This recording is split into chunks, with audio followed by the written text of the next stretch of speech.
Radhe Radhe everyone, जय श्री कृष्णा। दोस्तों, इस वीडियो में आज हम लोग देखेंगे कि ठंड के टाइम में हमें अपने ठाकुर जी की सेवा पूजा कैसे करनी है और उनकी क्या क्या विशेष बातों का ख्याल रखना है ठंड के टाइम में। जैसे हम लोग अपने शरीर को रखते हैं, अपने बच्चों को रखते हैं, उसी तरह सेम हमें भगवान जी के भी साथ करना चाहिए। तो जैसे सुबह का टाइम है, थोड़ा लेट ही उठाएं, 7, साढ़े 7, 8 बजे तक उठाएं भगवान को। और इसके बाद उनका पहला भोग, मतलब जैसे तिल का लड्डू है या अलसी का लड्डू है, जैसे ठंड में हम लोग अपने लिए शरीर के लिए करते हैं, वैसे भगवान के लिए भी करना चाहिए। और उनको गरम हल्का गुनगुना दूध, मतलब भगवान को मिश्री डाल के थोड़ा सा या गुड़ डाल के भगवान के सामने रख दें। उनको गुड़ का भी भोग लगाएं सुबह के टाइम, क्योंकि गुड़ जो है गर्माहट देता है। तो इसलिए हमें अपने भगवान के लिए सबसे पहले पहला भोग लगा लेना है। और फिर इसके बाद उनको हमने स्नान करा दिया है। तो स्नान में भी ध्यान देना है कि गुनगुना पानी से ही स्नान करवाएं, क्योंकि यदि कभी कभी हो सके तो हल्का सा रुमाल भिगा के पोंछ के ही उनको वस्त्र पहना दे, ज़्यादा ठंडी पड़ रही है तो। या तो फिर गुनगुना पानी करके या हल्का गुनगुना दूध करके। ये नहीं कि दही फ्रीज से डायरेक्ट निकाले और भगवान को स्नान करा दिए। ये सब गलती नहीं करनी है हमको। यदि है पंचामृत स्नान करा रहे हैं तो उसको थोड़ा सा हल्का सा गर्म कर लीजिए। इसके बाद आप भगवान को मतलब स्नान कराइए। तो सुबह के टाइम में या शाम के टाइम में ये वाला धूप यदि आप जला रहे हैं तो देखेंगे आपके घर में कितना माहौल में अंतर होता है इसमें, क्योंकि बहुत सारी मतलब एनर्जी मिलती है हमको। धूप ऊप जलाने से घर में वातावरण सुगंधित रहता है, नेगेटिव ऊर्जा का मतलब प्रवेश नहीं हो पाता हमारे घर में। तो लोबान का धोनी देना चाहिए शाम के टाइम में, और सुबह के टाइम में हो सके तो ये वाला धूप निकाल के जला दें या गूगल जला के रख दें, थोड़ा सा घर का वातावरण बदल जाता।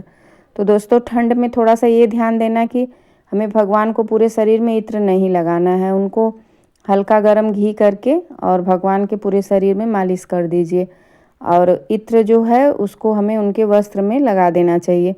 और मतलब इससे उनका वस्त्र है या फिर आसन के अगल बगल में थोड़ा सा रुई में लगा के रख दें। ये सारी छोटे छोटे चीज़ें हमें ध्यान रखना है। ठंड में भगवान को जैसे तैसे नहीं रखना है। इत्र को मैंने उनके वस्त्र में लगा दिया है। और दोस्तों, आप लोग को मैं बार बार बोलती हूँ कि यदि आप लोग को थोड़ा सा भी मेरी वीडियो अच्छी लगती है तो लाइक ज़रूर करिए। और इसके बाद भगवान को, जो भी आपके घर में जितने भी भगवान हैं सबको स्नान करा लेंगे हम लोग। और फिर फूल है और भगवान भोलेनाथ को बेलपत्र और भगवान श्री हरि नारायण को तुलसी पत्र। तो ये सारी चीज़ें हमको भगवान को डेली का डेली ज़रूर चढ़ाना है। तुलसी की मंजरी हुई, तुलसी की माला हुई। और ठंड है तो इस समय माला वाला थोड़ा कम ही, मतलब उस समय सब लोग बोलता है कि मखाने या किशमिश या बादाम, इन सारी चीज़ों की माला भगवान को पहनानी चाहिए। फूलों की माला नहीं भी रहेगी तो कोई बात नहीं है भगवान को ठंड में, क्योंकि फूलों को बार बार पास रखने से उनको ठंड भी लगता है। और तुलसी पत्र जो है, यदि आप धुले हैं तो उसको कपड़े से पोंछ लें, क्योंकि भगवान के पास थोड़ा सा भी गीला मतलब तुलसी पत्र न चढ़ाएं। इन छोटी छोटी बातों का ध्यान रखना चाहिए ठंड के टाइम में। और गुड़ का भोग जरूर लगाएं, जैसे गुड़ में सफ़ेद वाली तिल्ली का पाक दे के बनाया हुआ या फिर मूंगफली का, मतलब ये सारी चीज़ हमको भगवान को ठंड के टाइम में लगाना चाहिए। और यदि दूध आप भगवान को भोग लगा रहे हैं तो उसको हल्का गुनगुना करके लगाएं। ये नहीं कि मतलब जैसे है चलो भगवान को भोग लगा दो, ये सारी चीज़ें नहीं करनी है। तो यहाँ पे मैंने भोग लगा के इसके बाद आचमनी कर दिया है भगवान को और घंटी बजा दिया, क्योंकि भोग लगाने के टाइम में घंटी ज़रूर बजाना चाहिए भगवान को। और यहाँ पे मैंने भोग लगा के और घंटी बजा दिया है।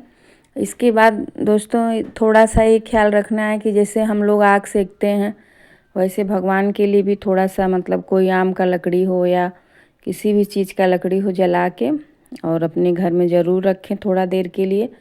और भगवान के घर में रखें, जिस घर में भगवान की मतलब हम लोग पूजा पाठ करते हैं उस रूम में रखना चाहिए थोड़ा देर के लिए भगवान को भी।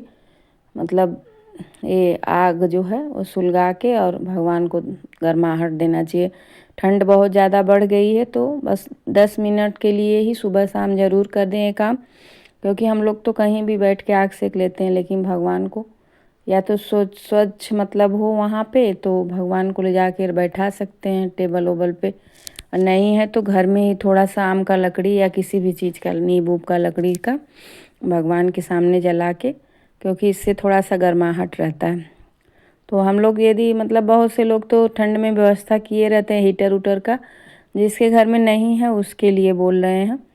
तो हम लोग के यहाँ तो गांव में हम लोग का घर है तो इतना भी व्यवस्था नहीं है, तो इसलिए जो है वही भगवान को वैसे ही सेवा अपना प्रदान करे।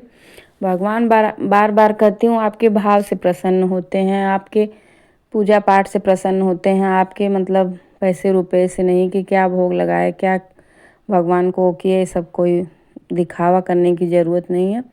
बस भगवान को मतलब सच्चे हृदय से उनका नाम लेते रहिए दिन भर और मंत्र जाप करते रहिए, इसी से भगवान खुश होंगे। तो यहाँ पे मैंने आरती कर दिया भगवान का, और इसके बाद सब भगवान जितने भी हम लोग घर में रखें सबको आरती दिखा देंगे। इसके बाद आचमनी कर देंगे 4 बार भगवान की। और जैसे डेली का पूजा है, पूजा का तो सेम वही रहेगा, बस थोड़ा सा यही है कि बहुत जल्दी नहीं जगाना है, और शाम के टाइम भी मतलब कुछ मीठा बना के भोग लगा दीजिए। यही सब छोटी छोटी चीज़ें भगवान के लिए आप करेंगे तो भगवान आपके लिए हमेशा